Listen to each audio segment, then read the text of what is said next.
मुंबईचा प्रसिद्ध खमंग वडापाव व त्याबरोबर खाल्ली जाणारी लाल सुकी चटणीची सिक्रेट रेसिपी आज आपण बनवणार आहोत. स्टेप बाय स्टेप संपूर्ण वडापाव आणि लाल चटणीची रेसिपी पाहणार आहोत.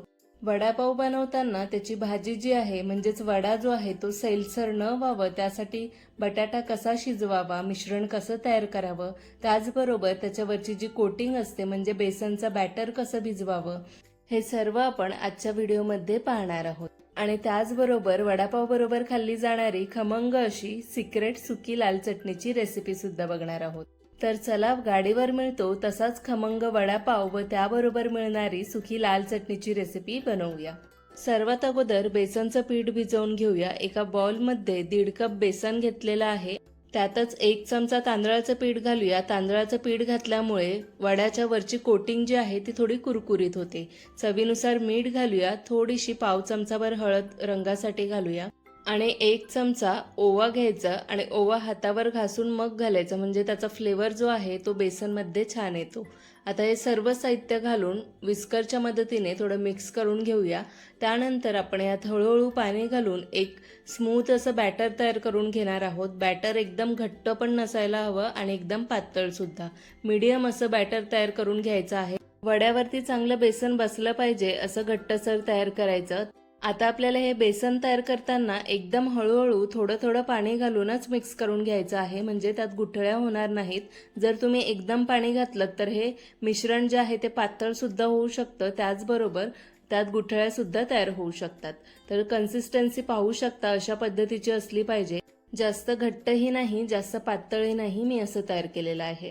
आता थोड्या वेळासाठी बेसन भिजायला ठेवून देऊया. जर तुम्ही भाजी अगोदरच बनवून घेतलीत तर बेसन तुम्हाला 10 ते 15 मिनिटसाठी भिजवून घ्यायचे आहे. आपण अजून भाजी बनवलेली नाहीये. आता बेसन भिजतंय तोपर्यंत भाजी तयार करून घेऊया.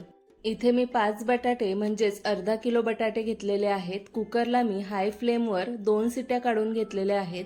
2 पेक्षा जास्त सिट्या काढून घ्याल तर बटाटे जे आहेत ते जास्त शिजले जातील आणि भाजी मग मऊसर होईल आणि बटाट्यांना हवा तसा गोल आकार देता येणार नाही. वडे जे आहेत ते सैलसर होतील.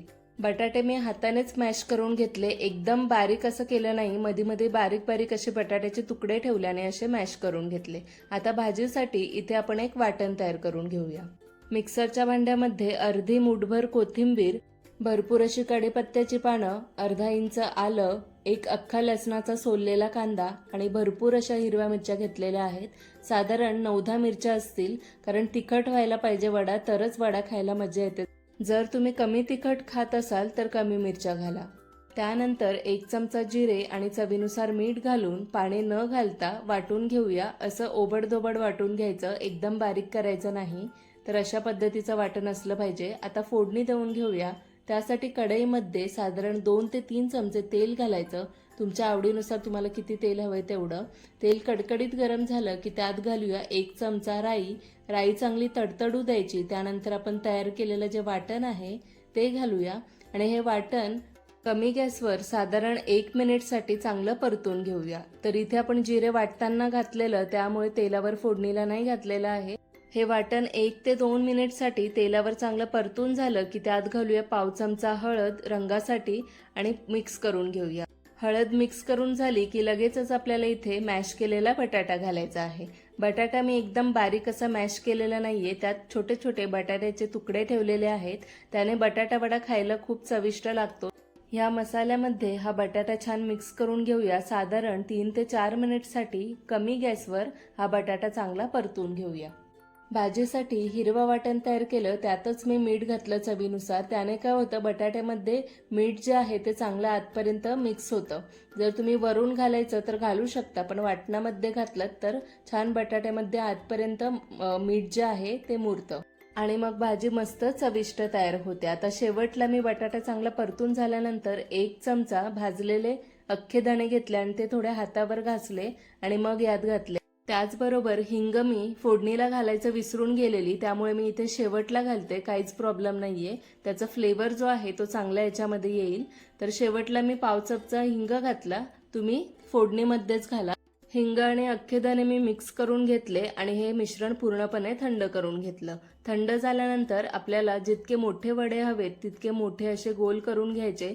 जर तुम्हाला गोल वडा हवा असेल तर असेच गोल ठेवायचे आणि टिक्की जशी असते तसा वडा हवा असेल तर वडा गोल करून घ्यायचा आणि त्याला हलक्या हाताने दाब द्यायचा, म्हणजे टिक्कीसारखा हा वडा तयार होतो. तर अशाच पद्धतीने सर्व वडे मी तयार करून घेणार आहे. अर्धा किलो बटाट्याचे मीडियम आकाराचे साधारण 9 वडे इथे तयार झालेले आहेत. आता बॅटर चेक करूया. बॅटर सुद्धा चांगलं भिजलेलं असेल. तर इथं बॅटर जे आहे ते सुद्धा मस्त फुललेलं आहे. आता आपण वडे तळून घेऊया. जर तुम्ही आधीच भाजी तयार करून घेतलेली असेल आणि नंतर बॅटर तयार करत असाल तर हे बॅटर साधारण 10 ते 15 मिनिटसाठी भिजवून घ्या. तेल मी अगोदरच गरम करायला ठेवून दिलेलं आहे. आता या बॅटरमध्ये वडा आपल्याला डीप करून घ्यायचा आहे आणि स्पूनच्या मदतीने गरम तेलामध्ये सोडायचा आहे. हाताच्या मदतीने सुद्धा तुम्ही हे वडे जे आहेत ते बेसनमध्ये डीप करून घेऊ शकता. तेल गरम झालंय का ते पाहूया. त्यासाठी तयार केलेलं बेसनचं बॅटर यात घालायचं. जर हे बेसन तेलाच्या वर येत असेल तर तेल परफेक्ट गरम झालेलं आहे आणि बेसन खालीच बसत असेल तेलाच्या तर अजून थोडं तेल गरम करून घ्या. तर इथे तेल गरम झालंय. आपण एक एक वडे सोडून घेऊया. वडे तेलात सोडल्यानंतर गॅस आपल्याला कमी ते मध्यम अशी ठेवायची आहे आणि त्यावरच वडे तळून घ्यायचे आहेत. वडे सोडल्यानंतर लगेचच ते हलवायचे नाही. थोडे एखाद मिनिटसाठी चांगले फ्राय होऊ द्यायचे, त्यानंतरच ते पलटून घ्यायचे. तेलामध्ये बेसनचा चुरा आहे थोडा, तो चांगला फ्राय झालाय. करपू नये म्हणून मी तो अगोदर काढून घेते. 1 मिनिट झाले की लगेचच मी हे वडे जे आहेत ते पलटलेत. तर अशाच पद्धतीने 1-1 मिनिट तरी हे वडे चांगले फ्राय होऊ द्यायचे, म्हणजेच वड्याच्या वरची कोटिंग कुरकुरीत होईपर्यंत आणि त्याला छान असा सोनेरी रंग येईपर्यंत तळून घ्यायचे आणि मीडियम टू लो फ्लेमवरच तळायचे. जास्त गॅस ठेवायची नाही, नाहीतर लगेच ते करपू शकतात. तर अशाच पद्धतीने बाकीचे वडे सुद्धा मी तळून घेणार आहे. मध्यम आकाराचे 9 वडे तयार झालेले आहेत. त्यातले मी फक्त 6च वडे तळून घेतलेले आहेत आणि बाकीचे उरलेले 3 वडे जे आहेत ते मी डब्यामध्ये भरून फ्रीजमध्ये ठेवून दिलेलं आहे.